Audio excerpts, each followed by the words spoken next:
It's just weird. Let's also talk about the double standard in fan spaces. When people draw white-coated characters with afros, dreads, cornrows, or even full melanin-rich redesigns, suddenly it's diverse headcanons are cool. Or it's just an interpretation. But when the character already looks like they might be black, and someone actually says it, that same energy disappears. The silence is loud.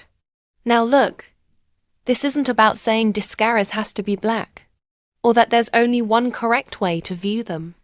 It's just about the fact that black people and other people of color are allowed to look at a character and say, they look like me, or that reminds me of my culture, without being shut down or told they're reaching.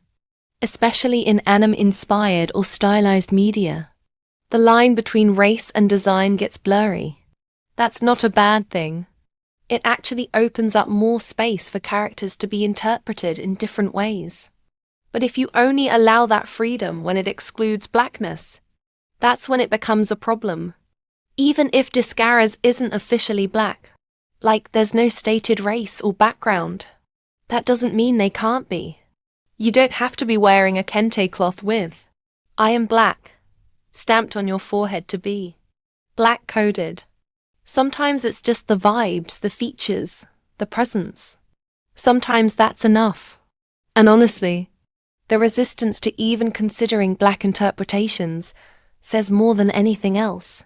Why is it so threatening to imagine that a cool, mysterious, visually striking character like Discaras could be black? Why is it so hard for people to just let that be a possibility? So again, people might say, well, she doesn't have an afro, or her lips aren't big, or her nose isn't wide. But again, what does that prove?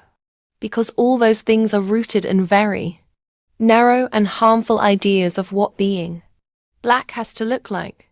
There are black people with looser curls, thin lips, narrow noses, pale skin, freckles, you name it.